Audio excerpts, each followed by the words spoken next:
Ayu Rahmayani dari UPT SMPN 1 Sukamaju. Bagaimana kabar kalian hari ini? Semoga semuanya sehat ya. Pertama-tama, saya mau mengucapkan selamat kepada peserta didik baru kelas 7 dimanapun kalian berada. Nah, di bangku SMP ini akan banyak sekali hal-hal menarik yang bisa kalian pelajari, termasuk di dalamnya pelajaran IPA. Pada pelajaran IPA sendiri, kita akan mulai hal-hal yang ringan terlebih dahulu ya. Untuk pemanasan, kita mulai materi yang berjudul Objek IPA dan Pengamatannya. Baiklah, langsung saja kita mulai ya. IPA. IPA singkatan dari Ilmu Pengetahuan Alam. Jadi, di IPA kita mempelajari segala sesuatu yang ada di sekitar kita. Nah, kira-kira di sekitar kita ada apa saja ya? Ada banyak hal di sekitar kita yang bisa kita pelajari. Ada makhluk hidup seperti manusia, hewan, dan tumbuhan, termasuk juga makhluk-makhluk kecil seperti virus dan bakteri. Kemudian ada juga makhluk tak hidup seperti tanah, air, udara, batu, awan, matahari, dan lain sebagainya.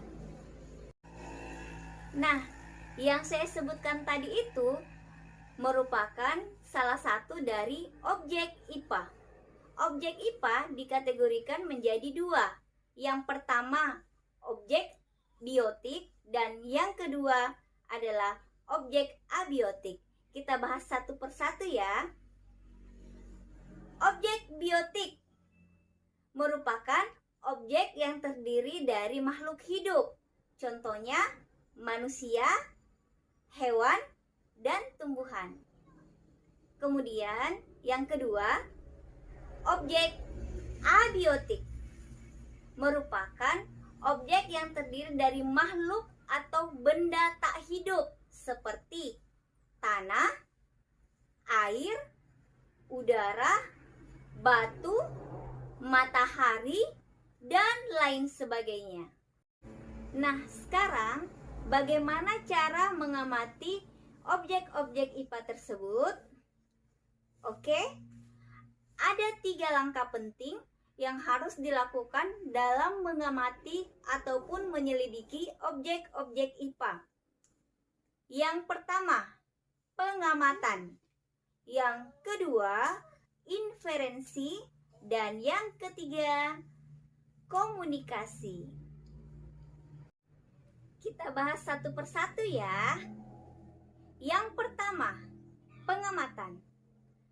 Langkah ini merupakan proses mengamati suatu objek dengan menggunakan panca indera atau alat peraga. Contohnya, ketika kita mengamati seekor kucing, kita bisa menggunakan panca indera atau mata kita. Atau ketika kita mengamati makhluk yang sangat kecil, misalnya bakteri, kita bisa menggunakan mikroskop. Kemudian yang kedua, inferensi. Jadi, inferensi itu merupakan proses merumuskan penjelasan berdasarkan hasil pengamatan. Contohnya tadi, pada hasil pengamatan kucing, kita bisa membuat inferensi dengan menyebutkan ciri-ciri dari kucing tersebut. Misalnya, berkaki 4, berwarna putih, dan lain sebagainya.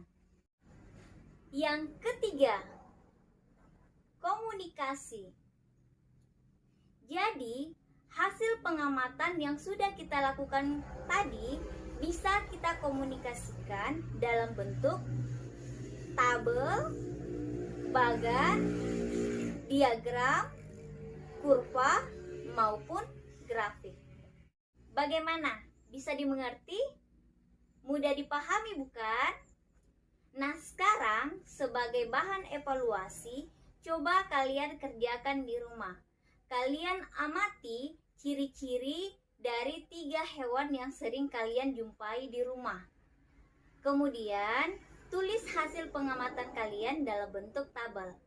Oke, materi hari ini cukup sampai di sini. Semoga bermanfaat. Wabillahi taufiq wal hidayah. Wassalamualaikum warahmatullahi wabarakatuh.